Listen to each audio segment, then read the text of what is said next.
breakthrough for BB Shea. He was just telling us, BB Shea's a golfer. Played Monday. That's your typical. And played fairly well, you say? Yeah, very well. Interestingly, Kristen was just saying, do you ever go to Top Golf, which you love? I'll never go to Top Golf. Why? Too much fun. Too much fun. Too much fun. It's like the Sphere in Las Vegas on a smaller level.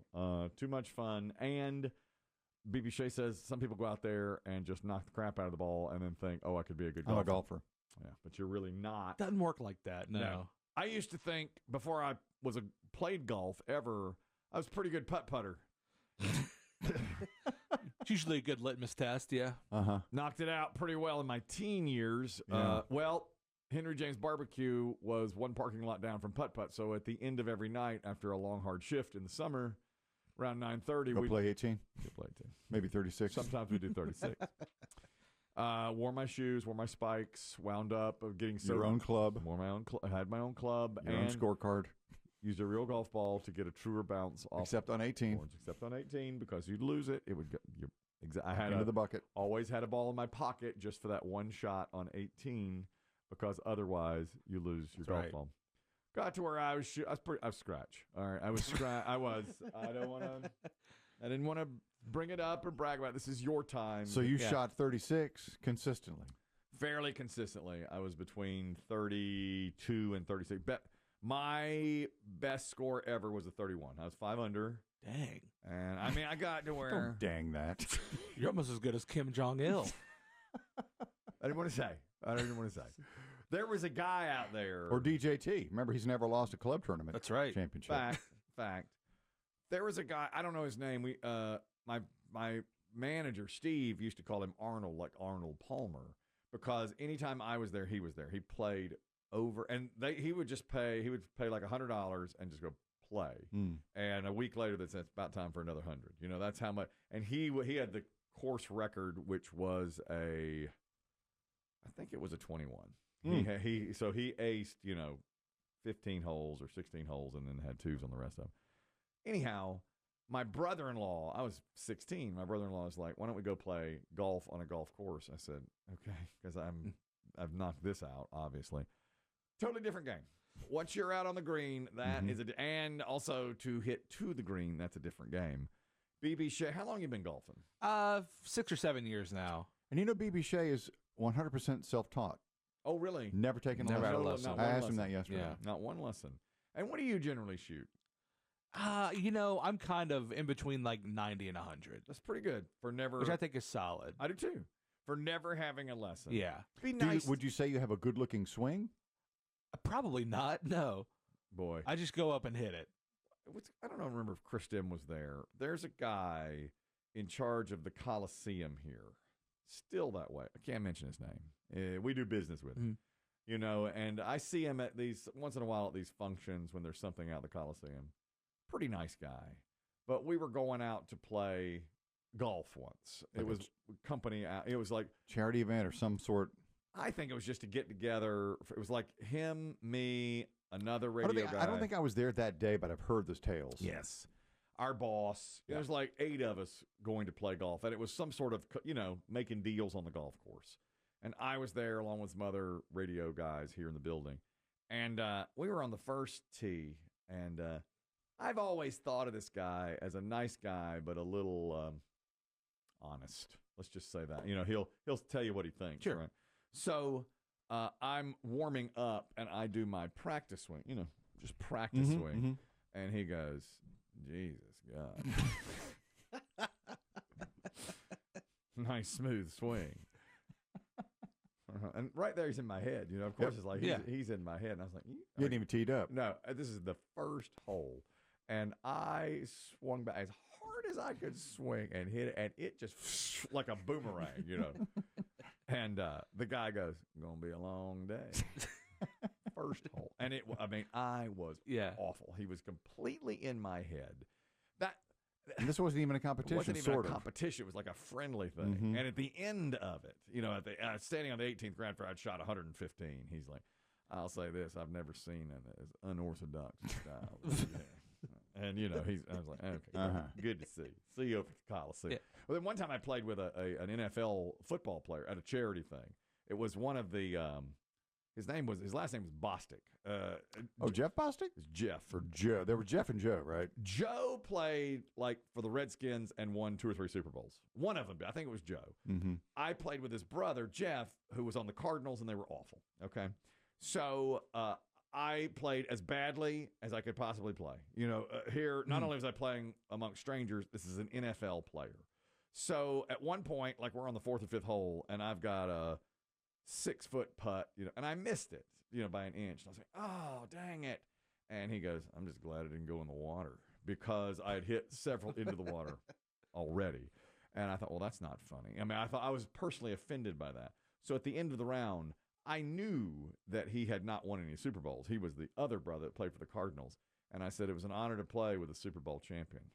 And he goes, actually, that was my brother. And I was like, oh, I'm sorry. Was it? I'm sorry. You got him on that one. Yeah. Heck yeah. So long, That gay was a boys. needle right there. Yeah. Lethal. That's it for me. Good night. Used it. Yeah. He was a better golfer than I was. Okay. And a better athlete in general. And a better man. And a better. I mean, let's be honest. I said, it was a real honor to play with a Super Bowl champ. Oh, well, actually, I didn't win a Super Bowl. Oh, I'm sorry. I had no idea. I thought you were the good one. Oh, I'm sorry. I didn't know. BB Shea. He had a revelation yesterday on the golf course. On your golf game. Yeah, Right. I got emasculated yesterday. Yeah. What happened? So about 3 or 4 years ago, I went and bought a used driver for about $100, a Ping G20, respectable club. Yes. And I started playing with it, and I never got the hang of it. I would hit it. It would just go right, no distance, nothing whatsoever. It's been the bane of my golf existence, my driver.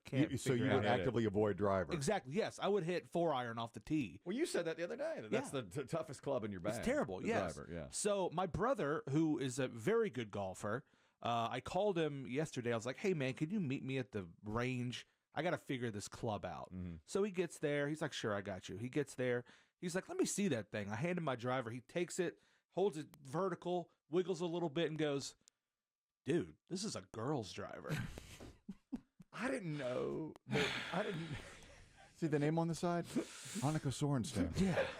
I was like, oh, I thought that was some Russian dude. You're a Sorenstam man. What you got here is a Nancy Lopez model. Great golfer. Superb golfer. Nancy Lopez Melton. Yeah. I'm a Joanne Carner guy myself. Always has been. Great golfer. But that is a surprise, really, isn't So it? how different is a man's this is going to sound bad. Yeah. How different is a man's shaft from a lady's shaft? So a woman's club is shorter than a man's club. Yeah. Did you And find when you addressed the ball, you had difficulty? Well, that's the thing is like, I'm not familiar with the minutia of golf clubs, so I just go and hit it. I don't know what's what because there's like flex shafts, stiff shafts, balls, and I'm like, I just stink with a driver. So he tells me it's a girl driver. He goes, you just need to throw this thing in the woods, dude. Oh, So I just chucked it in the woods. Really? Chucked it, yeah, just Well, left now it you're there. driverless. Yeah, well, actually, I went up to the clubhouse and Bought one spent a few $100s on a brand new driver. Really? Yeah. Wow. Okay. Man, that's What a day.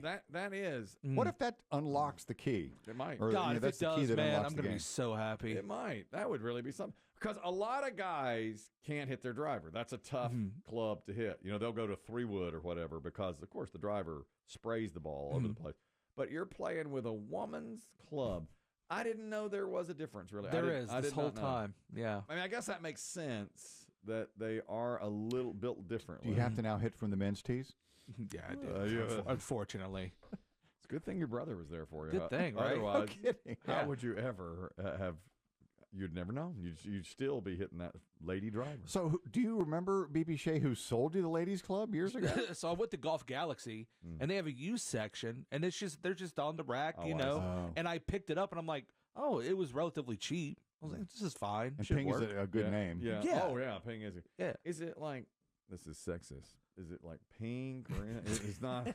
It wasn't pink or anything. No, No, it's just It's just a woman shaft. Yeah.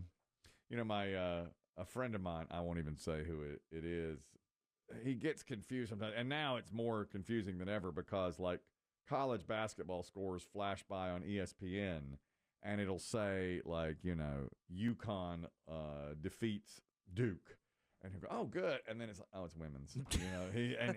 His thing always has been the scores for the women's games need to be in pink. He's like, I'm fine. A pink font. A pink font. I mean, he's like, I'm fine with the scores being shown, but I always assume that it's college basketball, men's college basketball, or in the NBA versus the WNBA. You know, it'll say like whoever, you know, Phoenix defeats Charlotte, and he's like, oh, wait a minute, it's women. It needs to be in a pink font. Yeah, ESPN has, I think, gotten a little better with that. Well, they put like WBB or MBB. That's what they'll say. But it is just sort of in the corner, and if you're just looking at the scores, of course, now so many people you just get the score on your phone. That's true. You don't have to wait for it to float by. The moment ago, and this is entertainment news, we said that it appears now Jelly Roll can just do anything for the first time. Can he golf? Oh, I don't know about that. He can run. Well, he's done 5Ks and stuff. Now. He can't vote either.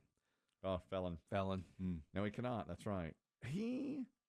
I thought Chris Demm had a good idea. Let's hook Jelly Roll up with Biggie, like to be an inspiration for Biggie. You know, because I think Jelly Roll would be inspired by Biggie, and I do too. Well, I think he'd take him under his wing and say, hey, man, I've lost 100 pounds. Yeah. Remember, Jelly Roll recently said, let me help you. Yeah. Jelly Roll said recently, I've lost 95 pounds and I'm still fat. You know, you look at me, you're like, that's a fat guy. I've lost 100 pounds. Yeah. Alan, you wanted to comment on women's drivers versus men's drivers. Then we have the Jelly Roll, what he's doing now. Go ahead, Alan. Yes, sir. P1 from Mavane. Oh, thank you. Thank you.